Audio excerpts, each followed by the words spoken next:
Ladies and gentlemen, on today's live podcast, we have a remarkable guest who is at the forefront of addressing the challenges faced by remote workers and organizations dealing with employee attrition.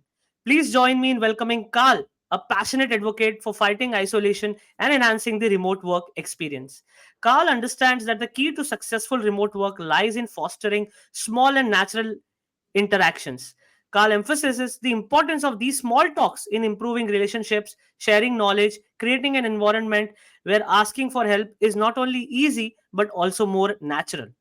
As a dedicated member of the Metric team, Carl contributes to a unique platform tailored for virtual and hybrid sales teams, particularly focusing on the Nordics.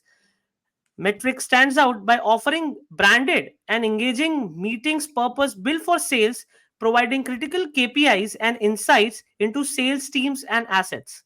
So, without further ado, let's dive into the insightful conversation with Carl, exploring the nuances of remote work, effective team collaboration, and the innovative solutions Metric brings to the table.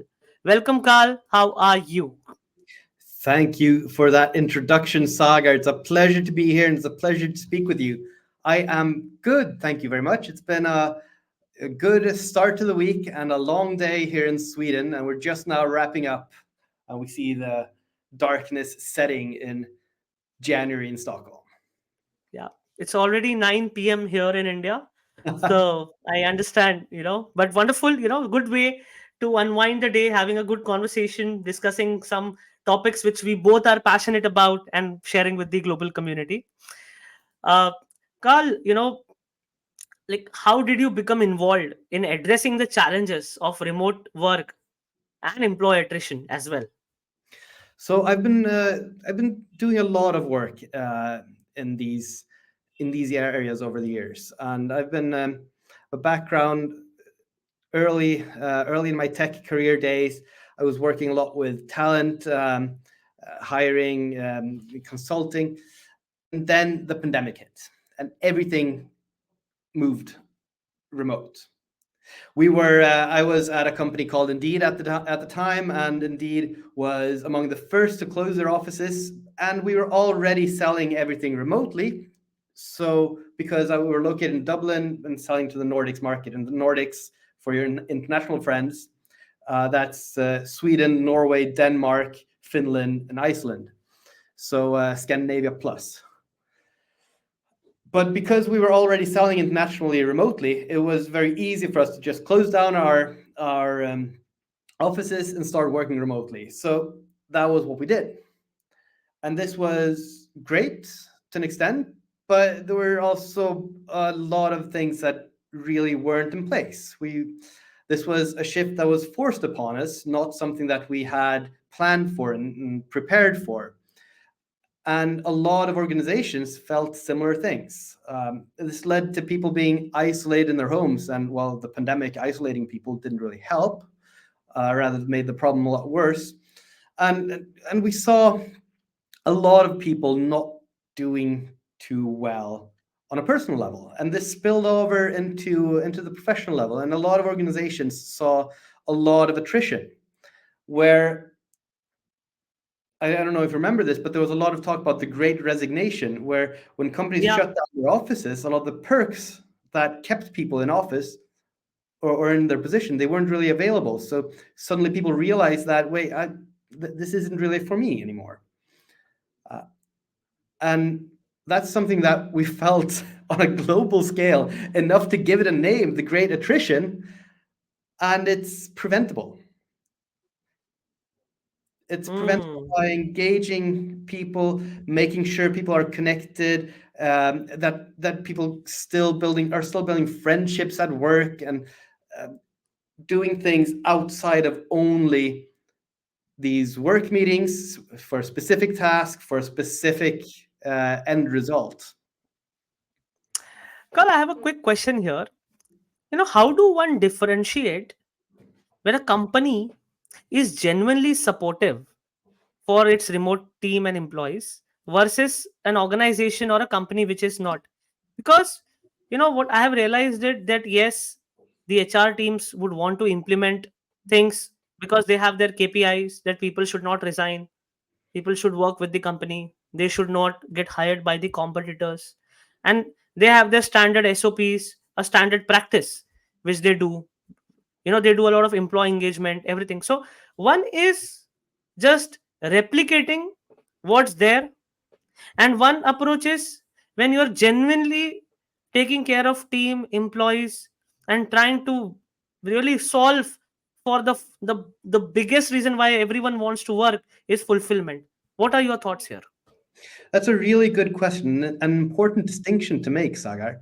So, the first step in going to a more remote work environment is tolerating remote work, saying it's okay to work remotely 1 day a week or 2 days a week or 3 days a week, but we want you to be in office these specific days, these specific times.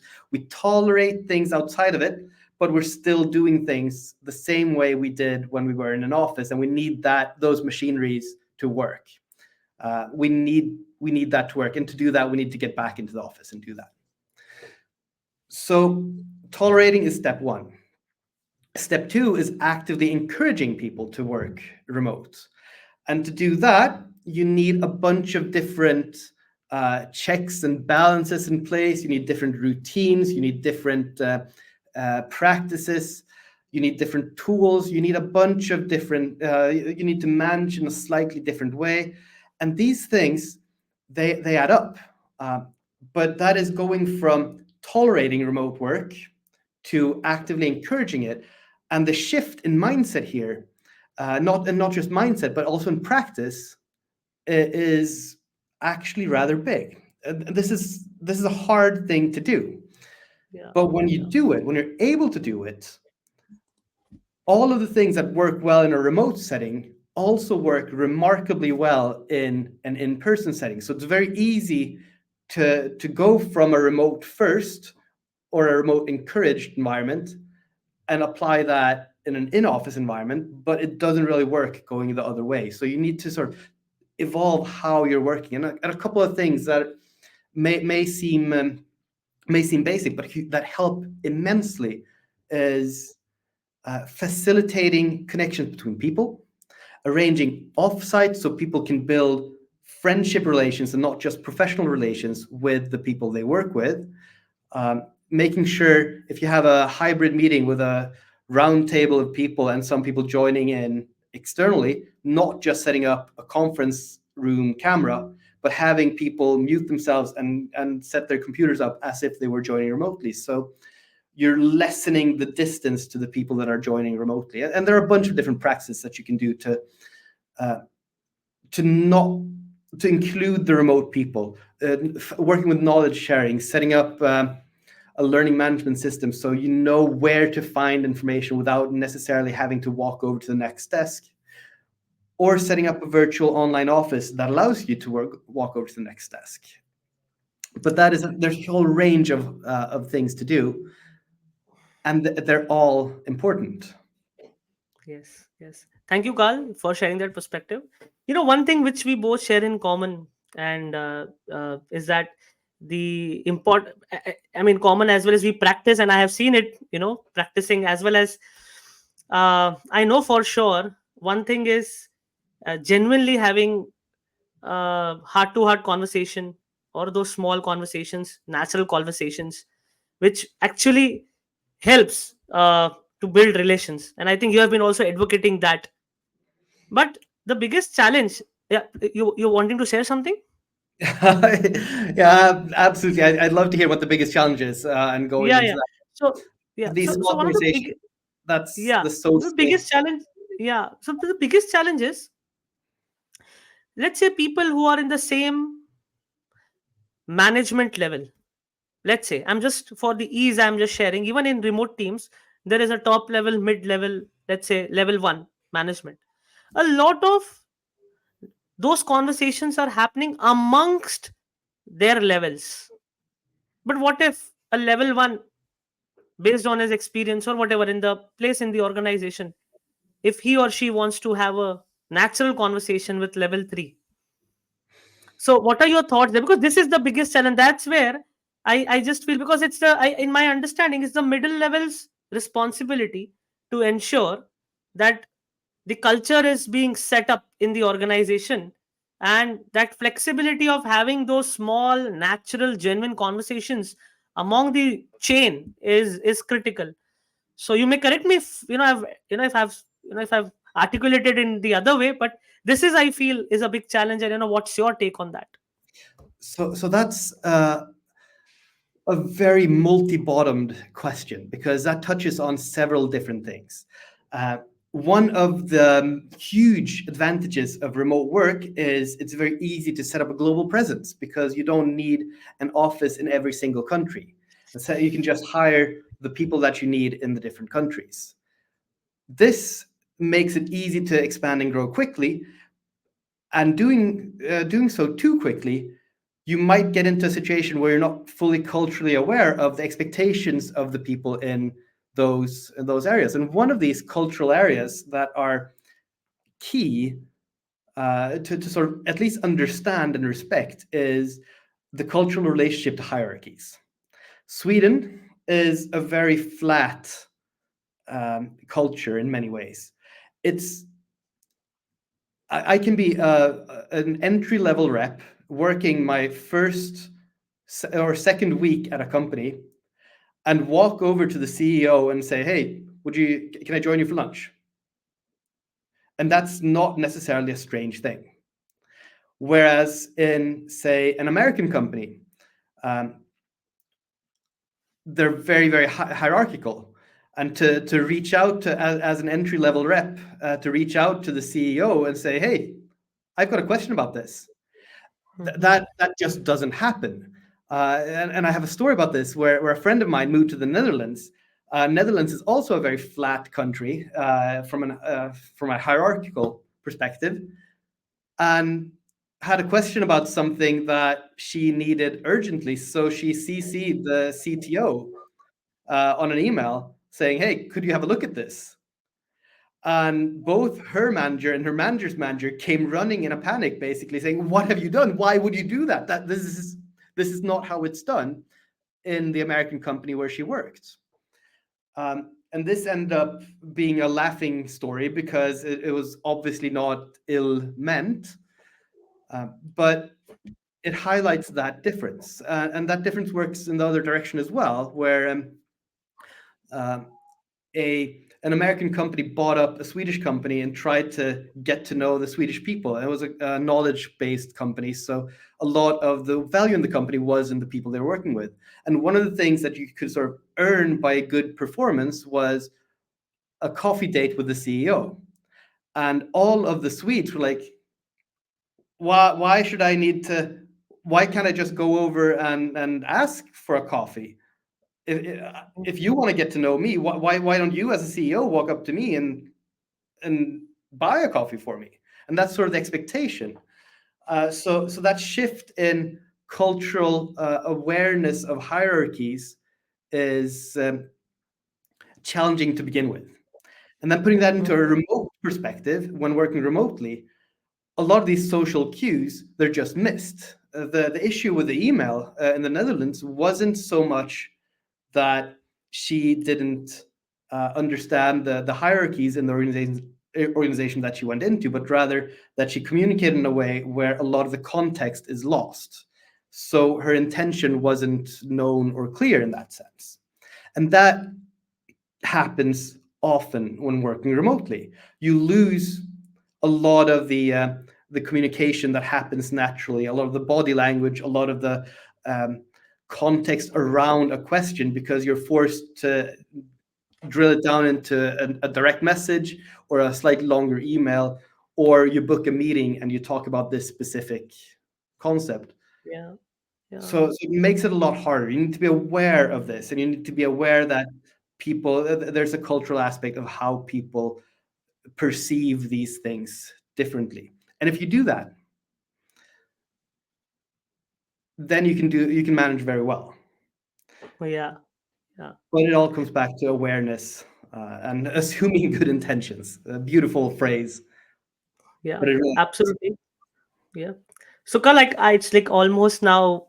what, about 8 to 9 months that I'm doing these podcasts, and all of these podcasts are remotely done, like me here at my location. And one of the biggest learnings I have had, and which is, I'm connecting the dots by what you shared in terms of awareness. One biggest, let's say, practice that I have also implemented uh, is that I am, for first 2 3 times, I am just not looking at the mistakes or the communication errors that might have had, either from my side or the other side. So that creates a space for a non judgmental approach. So it's like I'm not forming any opinions in the first 3 4 conversations, either through chat or through, of course, the video chat or the audio chat. So that is really helping me build a strong connect, because then, even if for some reason the other person is at, let's say, fault, and I am kind of not giving an eye, or I'm just quickly acknowledging it and saying that there is, that creates a good confidence in the other person, that he understood me irrespective of wherever the person is. So that is something that has helped me. I just thought I should highlight it. Thanks for sharing that, and I think that's entirely true. And just being aware of these cultural differences goes a very, very long way. Or not even being aware of them, but being aware that there might be cultural differences that we don't know about yet. The worst culture shock always comes when you assume that we think in the same way. We're doing things culturally the same when that's not necessarily happening. I've got family in Norway, and the Norwegian and Swedish cultures look very similar at the surface, but there are small differences that eventually show up. And when you're not prepared for them, you're not looking for them, that's when they can grow and actually become bigger problems. And Yeah. one of the key things for being successful when working remotely is to resolve small issues before they become big big problem, because if untreated they will grow.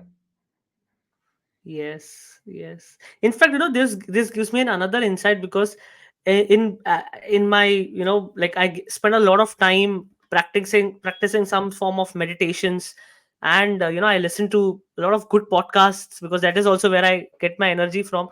So one thing is for sure, I'm just repeating it, just reinforcing this, because as you mentioned, it really stuck so hard in my mind that I couldn't stop myself from expressing. I think it has a lot to do with the self.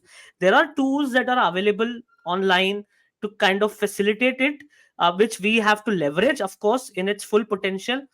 But it is so much about, your ability to manage your own, whatever you call, anger, disappointment, or whatever you call it. It really is. So yeah, thank you, Carl, for bringing that up, because I could feel it and I could share it. Yeah, so great. It always comes Carl, one back more. to yourself, right? Yes, yes, Controlling what you absolutely. can control, you can at least control yourself. Yeah, yeah, yeah. Well, what are some of the best ways or practices to facilitate knowledge when it comes to, being in remote style of working? Like, what are the best ways? What are your thoughts? So the key here is not so much facilitating knowledge, but rather teaching people how to find the knowledge they need when they need it. Because Hmm. in any onboarding, if I'm given so much information, and if I'm let's say I'm onboarding, I'm given so much information, and I'm just getting more and more information. Eventually, there's a limit to how much information I can receive during that period of time. But if I start with, this is where you go when you have a specific question or a specific thing you need, getting that set up, that means that I don't need to memorize everything, because I can always go, I can get a general understanding of this is how things are done. And when I get a specific question, like how do I apply for X, Y, or Z, or what steps need to happen for this legal document to go through our internal workings, I know where to go to find the specific steps that I need to take, and I don't risk making those mistakes. and setting up that kind of a library of this is the data that you need to look at. This is the information that you need to work with, and this is how we put these parts together to create new things. If you have that in place, then you've come a very long way to getting that understanding in place. Hmm. Hmm. Because in an office, you can always walk over to somebody, and of course, you can just send a text message or send a meeting invite asking for help when working remotely as well. But Hmm. that's not always as accessible as if, let's say, you had somebody right next to you that you could just say, Yeah. "Hey, this thing, what was that?" Hmm. Hmm. Thank you, Carl. I'm curious to know about your association with metric, and even before that, I would love to know more about metric and what problem it is trying to solve. So Metric, what it does is it operates on the basic principle that the people who know the market a company is operating in best are the salespeople.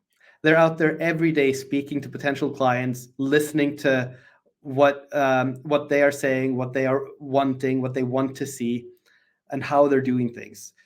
They have the best understanding of what other companies are doing. And Metric is a tool to leverage all of these sales conversations that are already happening and aggregating them into an easy to find place to make sure that all of that information is saved where it needs to be. And Wow. this shows up in two ways.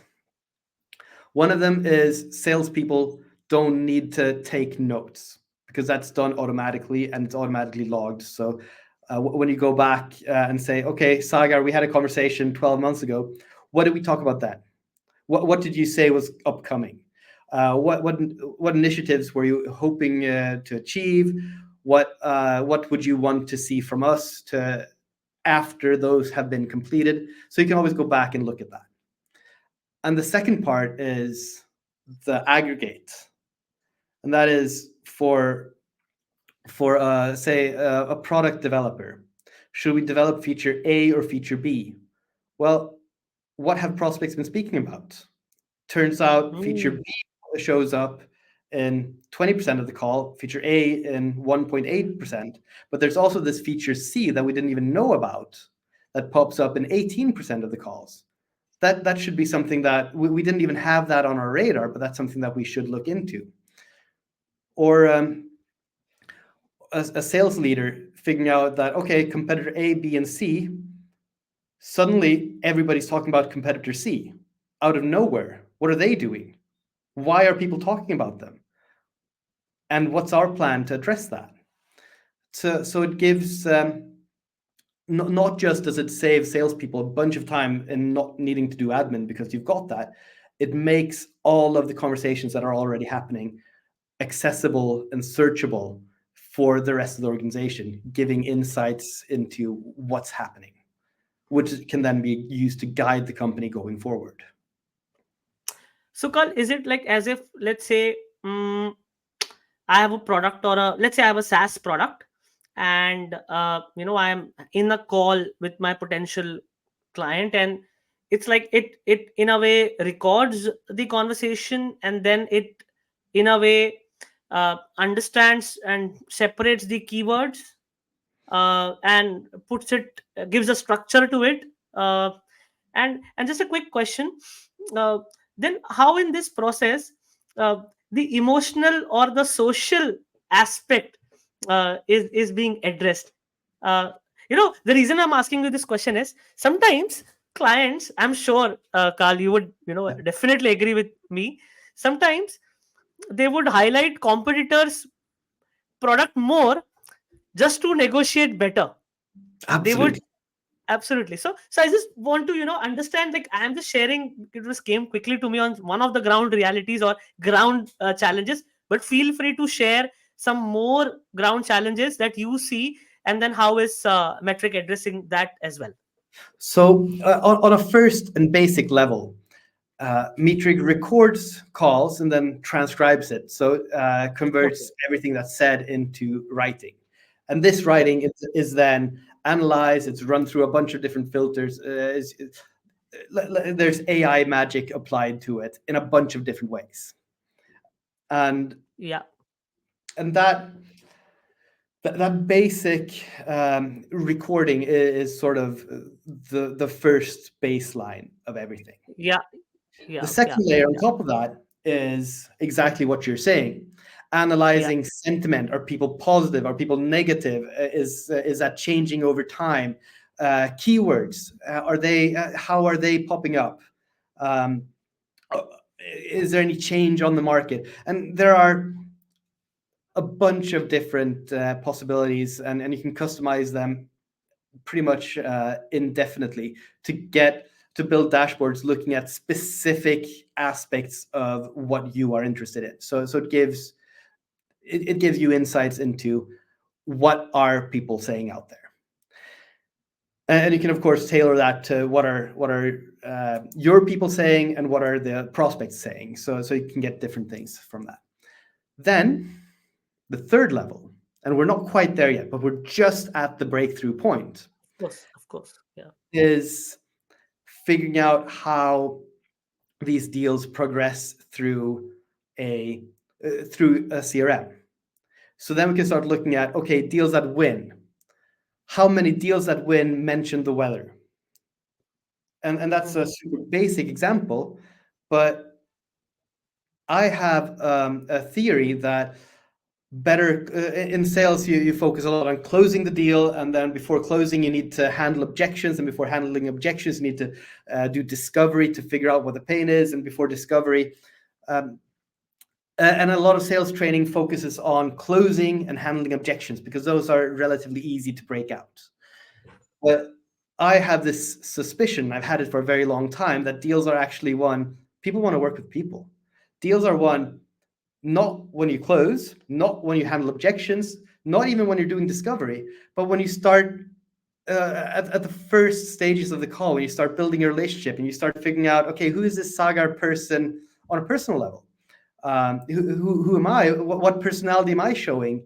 And just making that personal connection. So this will allow us to see, are there any links between doing the first part of the call well to actually closing more deals? Or is there a negative link between these? Or is there a link between what links corresponds with a deal moving through the CRM? And this will open up a whole new world. Every company Mm. will get specific information for themselves, but there's also the aggregate data and the high level data of looking at thousands of sales calls. What can we see? What can we start doing, and what can we learn from this? Because this is not just about mapping out and making strategic decisions. This is about learning and growing both on an organizational but also on a personal level. And that's where I start thinking this becomes super interesting. Yeah. I don't know if you can tell, but I can talk at length about this. This is Yeah. Yeah. interesting. It combines two things that I'm passionate about. Mm. Three things that I'm passionate about, actually. One of them is making remote work better because this is exactly the kind of tool that works very well in a remote setting and also in person. Two is personal improvement, figuring out how to enable growth on an organizational level. And three, using data for it. I love data. I love going into numbers and just figuring out what does, okay, we've got these numbers. What do they mean? What's the story behind it? What can we learn and how can we grow with that? And this is just at the junction of those three. Wow. Wow. Yeah. Interestingly, last week I had a call with one of the sales leader. She's based off India, but currently she has moved to Canada, and she has her services, consulting services, that she's targeting North America as a market.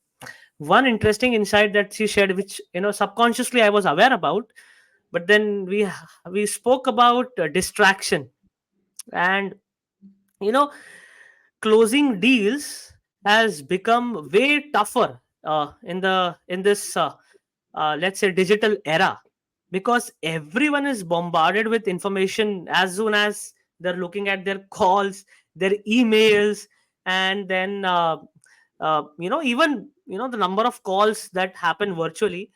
So I just wanted to understand, has metric also thought about it, or is also trying to do something to address within the ecosystem?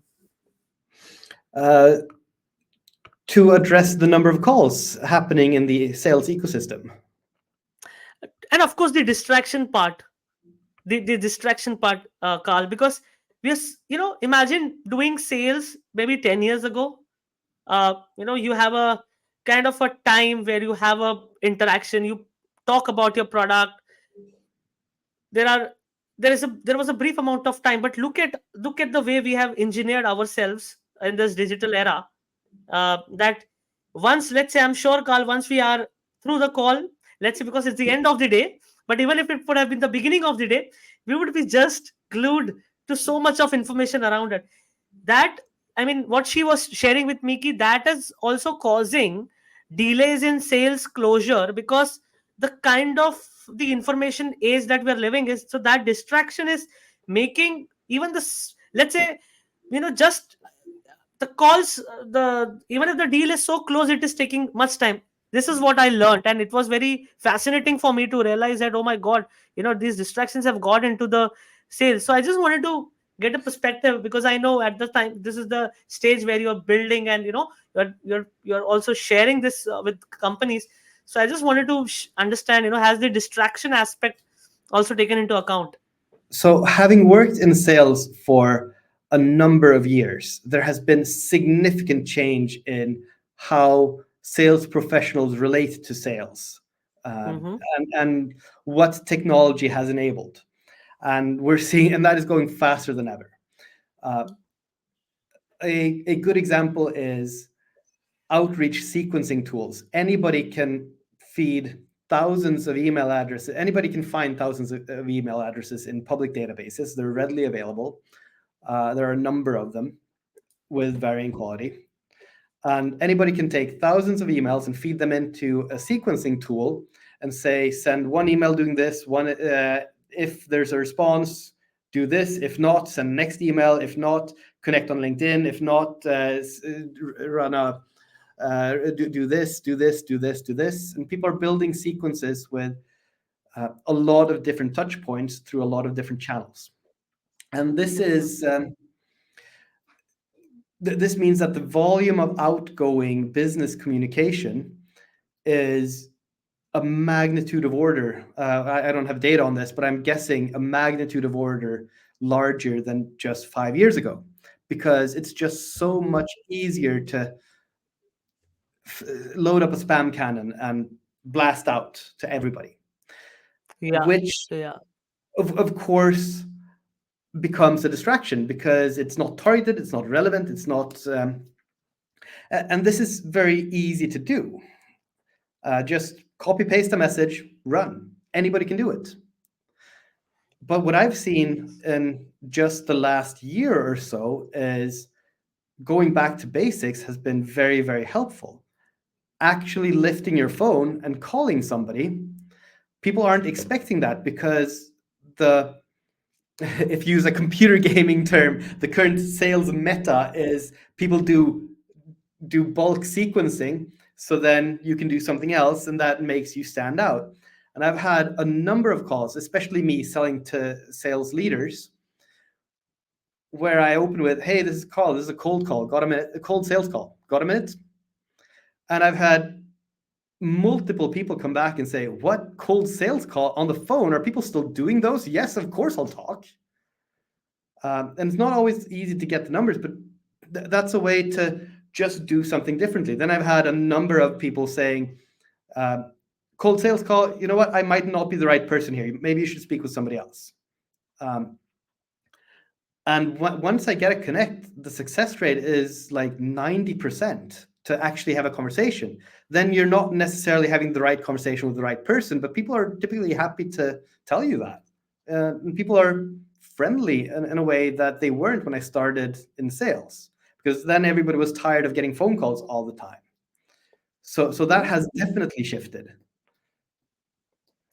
But Carl, what I understood is that, let's say, even like in this coming whatever, I mean, of course, that's a very interesting point.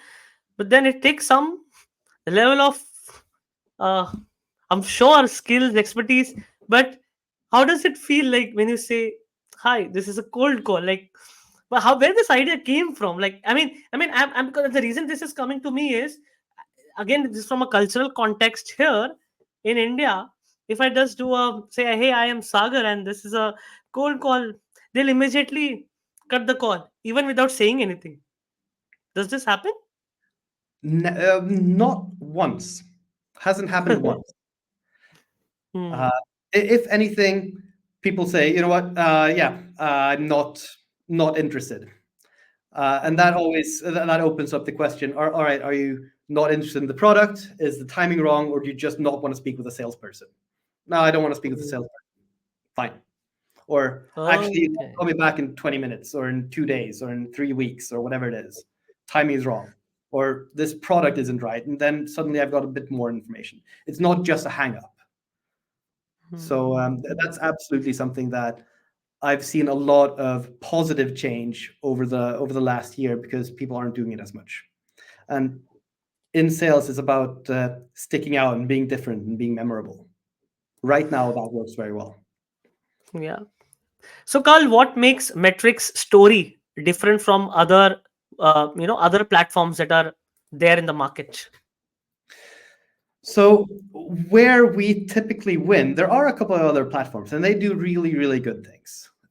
Where we typically win is we're focusing on the Nordic market, and we're doing that because we're a Nordic company.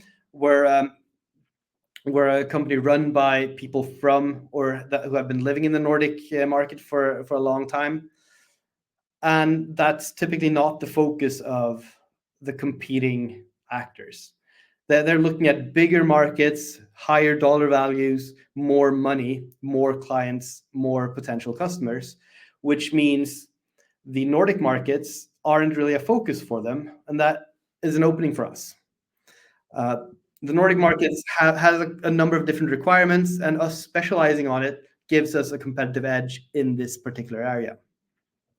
But you also asked about the story of Metric, and that's also very interesting because it's Metric started as a completely different type of company. It started as a competitor to Zoom or to Google Meets, Okay. video hosting platform that also analyzed and gave you data. But people wouldn't use it. Salespeople wouldn't use it because they would their prospects would ask, "What's this? Why does this look different? Why not just use Google Meet or Zoom or Teams?" Which end up with people not actually using the platform, buying access to it and then not using it, and selling a SaaS service that's not used. That is a recipe for churn. So we realized that, and we rebuilt the product in a way that requires and focused on how can we build this same use case and this same value, but without people changing their behaviors. People should do the exact same thing they're doing now. They should just get extra value out of it. And that pivot was what opened up the door for what Metric is today. And that mindset is still something that's very, very close to our our fundament, our hearts, what we base ourselves on. People should not need to do anything different. They should just get the benefit. Yeah. Yeah. And how does Metric contribute in improving key performance indicators for sales teams? Well, if let's say you have let's say you're a sales rep and you have a great meeting and we have this amazing conversation, and while I'm having it, I as a salesperson need to balance two different thoughts at once. I want to be present in this call, and I want to focus on what you say, Sagar, and I want to listen and be here and understand you. But I also want to document this so that I can remember everything that we talked about, or if I or somebody else can see what it is that we spoke about. And these two ideas, skilled salespeople, they manage this, but a lot of people struggle with holding these two concepts in their mind at once, both being present and also memorizing things. And because that's hard, that's really, really hard. So Hmm. metric A removes that need, and B, after a call, when a sales rep goes down to write their notes, can spend a good 10-15 minutes just summarizing, okay, we spoke for an hour. What did we talk about? What's important? What should we do going forward? And if you can remove that time, 10-15 minutes once, that's not very much. But let's say this happens 2-3 times a day, 5 days a week. Suddenly it's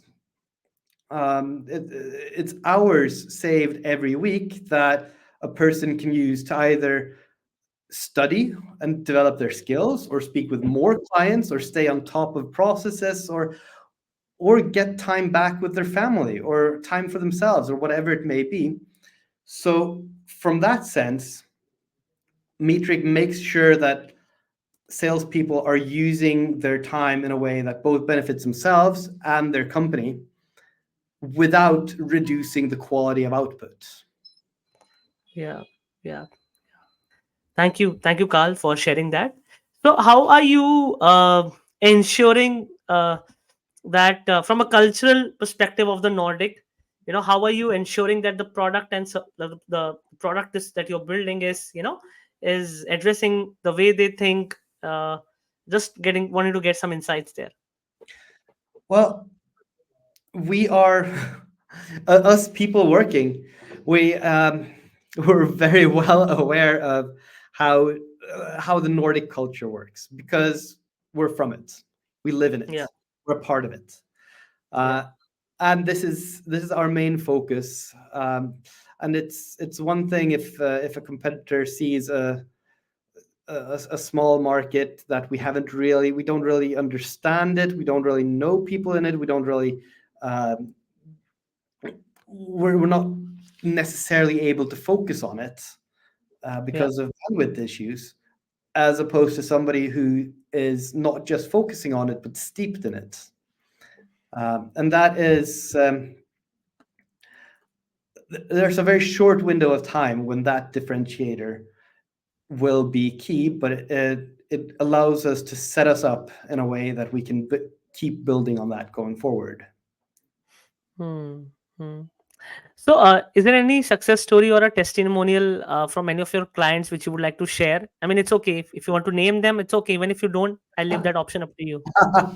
I'll try to keep clients unnamed, but we've seen. I had a call earlier today where somebody was looking at they're doing decent. They have some sales reps that are doing pretty good, and a lot of reps are doing fine. But it's a competitive market, and they want to do better than fine. And they're trying to figure out, how do we work to improve, not just not the top performers, because they're doing great, but lift everybody just a 10% um, Mm-hmm. across Mm-hmm. the board. And with an organization with 10 sales reps, not a huge organization, Mm-hmm. that's that ends up being a large chunk of their yearly revenue. Mm-hmm. And that was her objective going into that call. And then we started speaking, we started looking at things, and we started looking at both how specifically they could build a program to use their own calls to train their own sales reps, and look at, okay, um, this girl over here handled that objection fantastically, while this other sales rep didn't. Um, here we did great discovery. What was it that made that discovery so good? This deal closed and won. What did we do that led up to that? And this deal we thought would win, but it didn't. why did we think it would win, and what could we have done to prevent it from ultimately churning? And that was where we were taking that call and where it was headed. And then suddenly there was a question, well, can we just look at this as aggregate data? And that opened up an entire Pandora's box of possibilities. Of course we can. Mm. Let's do that. Let's look at it. And suddenly, this person just saw so many different new use cases that he hadn't considered, or that she hadn't considered, uh, Mm. that were entirely outside of the scope of what the call was supposed to focus on, but that were just suddenly open for conversation. And Wow. these are the kind of talks that I'm really interested in, where you see so much more than what you think you want to go into, because what this really is business intelligence 2.0. This is getting live, real-time data into how your company's client-facing roles, not just sales, how they are, Mm. what the uh, what the external parties are asking for, what they're seeing, what they're concerned about, what they're worried about, what competitors are doing, and how they're doing it. Because this data is showing up. This information is being presented to salespeople in any organization. It's just that you usually don't have the tools to find that and to map that and to figure that out. Yeah. Yeah. And that is where this goes from being a sales enablement tool that saves a couple of hours per person per week to something that it's a crystal ball that says this is what the market is doing right now. Yeah. Yeah. Sure, it can't predict the future, but it can give you a really good view of where you are right now. Carl, in my understanding of metric, I would seriously request you to consider opening up to other markets as well, because I see as you were sharing this, there is a lot of potential in the Indian market for sure, because there is a lot happening here in India. With respect to the startup culture, the ecosystem has been really expanding, and of course they're building some amazing products, but at the end of the day they have to get results. So I mean, I just hope and wish and pray that someday you try and grow, and then you come to this side of the world. Sagar, I'd be happy to explore that possibility and that option. Right now, as I mentioned, we're still a pretty small company, so we're focusing our bandwidth, and we're doing that on the Nordics because that's where we are. And being Absolutely. able to say, yeah, I can just walk over to your office, dear client, Yeah. is not necessarily, but it's powerful. But with that Yes. Yeah. said, things move very, very fast in this market, and I would be happy to explore those those options and possibilities, because Absolutely. the power of a tool like this, it's just immense. Yes, yes, yes. Absolutely. And also it's a right thing to do, once you are in a particular market, you I mean, in the process also, in supporting your clients, there's a lot of learning that comes in, and then that can be magnified as you progress. So wonderful.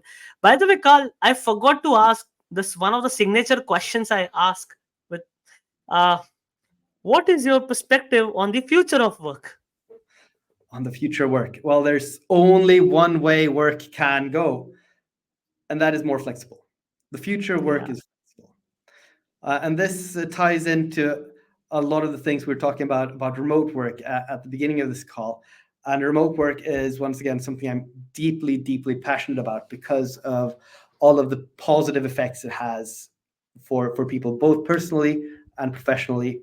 It has positive effects on the environment. It has positive effects on communities.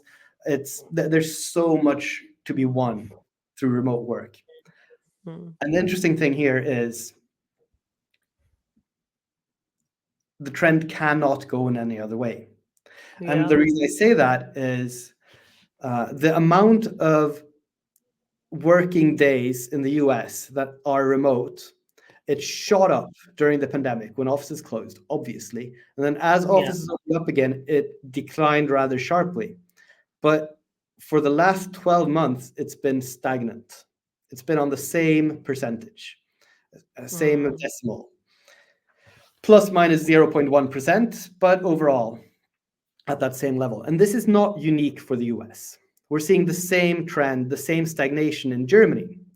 And this tells me that we're at some sort of an equilibrium at the moment. But Hmm. equilibriums change over time. And as more younger workers are joining the workforce, they're more used to working remotely, and they don't have that ingrained office culture that a lot of that you and I grew up with. Yeah.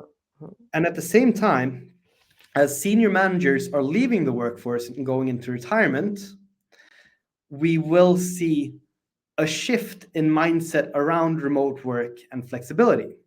Mm. This is emphasized by cohorts, a cohort effect of people who've been very successful working remotely and been promoted and are now in manager positions who will encourage remote work within their organizations. It's also emphasized by remote organizations and organizations that do remote work well, because as we spoke of early, the techniques of managing a remote team are beneficial regardless of what kind of a team you have. That's more efficient leadership. So these companies, on a whole, statistically, grow revenue faster, produce more, they're more productive, uh, they can operate at significantly lower costs. So if company A operates at a certain price point and productivity, and company B is more productive, costs less to run, and generates more revenue, company B is over time going to win. And that's what we're seeing with first companies compared to office first companies. So over time, the remote first companies will be, it won't be remote work, it'll just be work. Yeah. And and that is driven by a desire and a benefit from flexibility in the workforce. So the only way I see this realistically going is to a more flexible, more remote work Yeah. experience. Yeah. Yeah. And just a quick follow up, Carl, because I know you're part of a future of sales revolution. What is your take on the future of sales? Like, I mean, feel I know we have spoken this, but something if we have missed out on, please feel free to share. The future of sales. So there's a lot going on with AI at the moment. AI has just like automation, and we've seen the rise of automation for over the last couple of years. It has the potential to be fantastic or terrible, and that's what you're talking about when you spoke about distractions. That is Yeah. automation used wrong, and we see the same potential with AI, but we will also see a higher degree of relevance in outreach through proper use of AI. And by making outreach more relevant and tailored and personalized, those are good, but relevance is key. We will see better outreach at the right time through the right channels. Um, and that will, paired with insights and learnings from tools like Metric, we will see a sharp increase in the quality of sales outreach, Mm, paired mm, with an increase in quantity, I think. yes. Yes. Thank you, Carl, for sharing this. I think, always when I interact with you, time flies. We're already an hour into the podcast, and we really covered a lot. We understood, gained some wonderful insights on remote work, the future of work, future of sales, how metric is creating impact, and how to, of course, be mindful and self-aware at the same time. Focus on how AI can focus on the positive potential side of AI. So, but before we end this conversation, Carl, please feel free to share something that we would have missed, and also if anyone who is watching this podcast and if they would like to connect with you, how do they reach out? Please reach out to me over LinkedIn. I'm Carl Wilhelm Hagander, as on the screen down there. There it is. Yeah, yeah, Reach out to me on LinkedIn. I'm happy to connect. Happy um, to post, to comment, to read what you have. Happy to message. That's the best way to reach out to me. And so Any closing comments? Yeah, I'd like to share a story. Is that okay, Sagar? of course. 10 years ago, I was in Texas working with cloud computing. And this is a story about culture shock and how that can be um, addressed, and what how unaware one I was of it at all. So I spent some years in the US as a kid growing up, and I figured going back to Texas to work in cloud computing, I know the US. I watch so much American movies, I listen to American music, I consume American culture, I interact with Americans on LinkedIn. I grew up in the States. This is fine. And we had this I was working long hours, late nights, late evenings, in an office in downtown San Antonio. And another person who was also working late pretty much every evening was the head of HR. And we'd have conversations around lots of different topics. And eventually, after a number of weeks and months there, the head of HR would come in, and I'd stand up to have a conversation, because that was I want to address that the head of HR came in, and not just sit back, lean back in my chair. I thought that would be rude. So I want to stand up and have a conversation.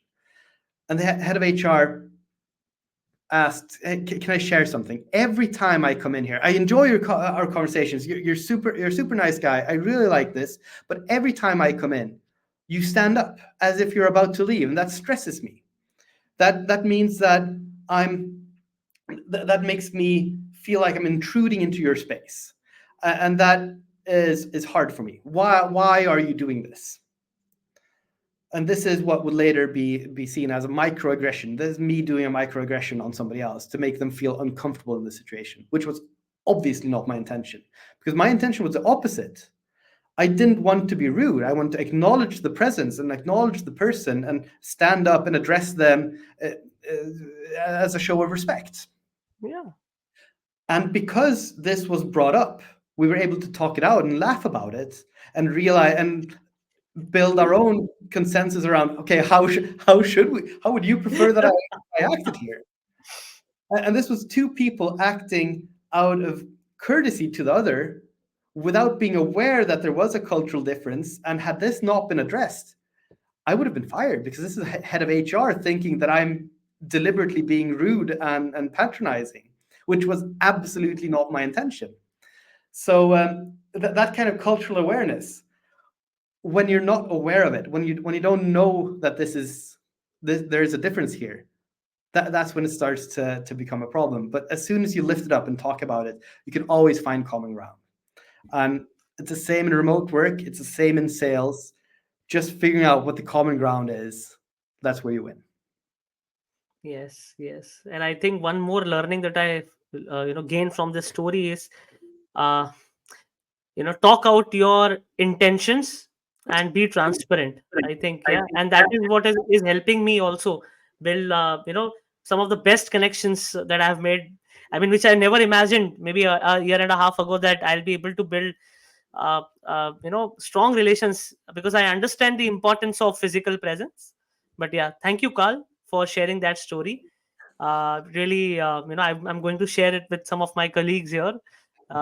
This is very interesting. I can bring this up, in fact, in some of the workshops also that I do. So thank you, Carl, for giving me that. And on that note, I would also like to thank all the viewers from joining us from different parts of the planet. And I promise to continue uh, this podcast and get some of the excellent people like Carl to share their journey, their insights, and have a good conversation. And of course, you can connect with Carl on LinkedIn, and I am also available on LinkedIn. So feel free to drop me an LinkedIn inbox. On that note, thank you, everyone. Bye.